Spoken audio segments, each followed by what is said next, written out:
తెలంగాణలో కోటి ఓట్లు ఉంటాయా పోతాయా అందరిలో ఇదే ఆందోళన. ఓటర్ల సంగతి ఏమో కానీ పార్టీలకు మాత్రం గుబులు పట్టుకుంది. ఆ కోటిలో మన ఓట్లెన్ని అనే లెక్కల్లో మునిగిపోయారు. ఈ విషయంలో కాంగ్రెస్ ఓ అడుగు ముందుకేసింది. అదేంటో చూడండి. ప్రత్యేక తెలంగాణలో మొదటిసారి అధికారంలో వచ్చిన కాంగ్రెస్ కు ప్రత్యేక ఓటర్ల జాబితా సవరణ ప్రక్రియ భయం పట్టుకుంది. ఆ పార్టీకి సంబంధించిన 70 లక్షల ఓటర్లు తొలగించే కుట్ర జరుగుతోందని సీఎం రేవంత్ రెడ్డి చెప్తున్నారు. బీజేపీ కుట్రకు కేసీఆర్ పార్టీ మద్దతు ఇస్తోందని ఆయన అనుమానం వ్యక్తం చేశారు.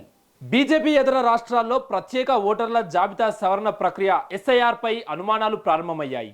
బెంగాల్లో మమతా బెనర్జీ ప్రభుత్వం కుప్పకూలడానికి ప్రధాన కారణాల్లో ప్రత్యేక ఓటర్ల జాబితా సవరణ ప్రక్రియ ఒకటని చెప్పని పార్టీ లేదు. ఆ ఎన్నికల ఫలితాల తర్వాత దేశంలోని చాలా రాష్ట్రాల్లో సర్ ప్రక్రియ చేపట్టారు.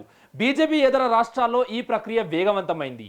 తెలంగాణలో మొదటిసారి అధికారంలో వచ్చిన కాంగ్రెస్ పార్టీకి ఈ ప్రక్రియపై అనేక అనుమానాలు ఉన్నాయి.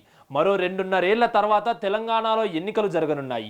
ఎస్ఐఆర్ కారణంగా రాష్ట్రంలో 70 లక్షల మంది ఓట్లు తొలగించేందుకు కొందరు కుట్రలు చేస్తున్నారని, ఆ కుతంత్రాలను విజయవంతం కానియబోమని సీఎం రేవంత్ రెడ్డి అంటున్నారు.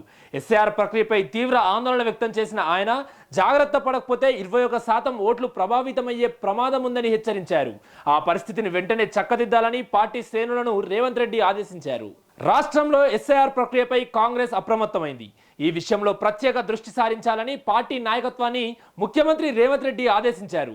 టీపీసీసీ అధ్యక్షుడు మహేష్ కుమార్ గౌడ్ అధ్యక్షతన జరిగిన జూమ్ సమావేశంలో CM, AICC incharge Meenakshi Natarajan, మంత్రులు, పార్లమెంట్ ఇన్ఛార్జీలు పాల్గొన్నారు. ఓట్ల తొలగింపు అనుమానాస్పదంగా గుర్తించిన ఓట్ల విషయంలో ఏమాత్రం నిర్లక్ష్యం చేసినా భవిష్యత్ ఎన్నికల్లో పార్టీకి రాజకీయంగా తీవ్ర నష్టం జరిగే ప్రమాదం ఉందని రేవంత్ రెడ్డి హెచ్చరిక. అసెంబ్లీ నియోజకవర్గాల ఇన్ఛార్జీలు కనీసం 4 రోజులు నియోజకవర్గాల్లోనే ఉండి ఓటర్ల జాబితాలో ఉన్న సమస్యలను గుర్తించి అర్హులైన ఓటర్లకు ఇబ్బంది లేకుండా పూర్తి స్థాయిలో పరిష్కరించేందుకు చర్యలు తీసుకోవాలన్నారు. పార్టీ అధిష్టానం ఇచ్చిన బాధ్యతలను నిర్లక్ష్యం చేస్తే ఉపేక్షించేది లేదని సీఎం హెచ్చరించారు. ఈ విషయంలో ఏఐసీసీ నుంచి స్పష్టమైన ఆదేశాలు వచ్చాయని, వాటిని ఖచ్చితంగా అమలు చేయాలని రేవంత్ రెడ్డి స్పష్టం చేశారు. కేవలం ఓటర్ల సమస్యలు పరిష్కరించడమే కాదని, ఓట్ల తొలగింపుపై బీజేపీ, బీఆర్ఎస్ కలిసి కుట్ర చేస్తున్నాయనే విషయాన్ని ప్రజల్లోకి తీసుకెళ్లాలని సూచించారు. సరైన కార్యాచరణ లేకుండా ముందుకు వెళితే అది పార్టీకి నష్టం కలిగించే అవకాశం ఉందని సీఎం రేవంత్ హెచ్చరించారు. ఎస్ఐఆర్ అంశాన్ని మరింత ప్రతిష్టాత్మకంగా పరిగణించాలని పార్టీ నాయకత్వానికి ఏఐసీసీ తెలంగాణ ఇన్ఛార్జ్ మీనాక్షి నటరాజన్ సూచించారు. ఎన్నికల ప్రక్రియలో 73 లక్షల ఓట్లు తొలగించే పరిస్థితి, మరో 64 లక్షల ఓట్లను అనుమానాస్పదంగా గుర్తించే పరిస్థితి ఏర్పడిందని ఆందోళన వ్యక్తం చేశారు. ఇంత పెద్ద స్థాయిలో ఓట్ల తొలగింపు మరే రాష్ట్రంలోనూ జరగలేదని నటరాజన్ మాట.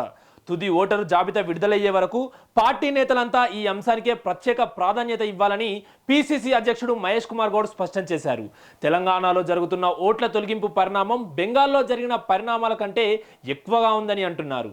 రానున్న ఎన్నికల్లో నష్టం జరగకుండా ఉండడానికి కాంగ్రెస్ చేస్తున్న ప్రయత్నాలు ఏ మేరకు ప్రభావితం చూపుతాయో చూడాలి మరి.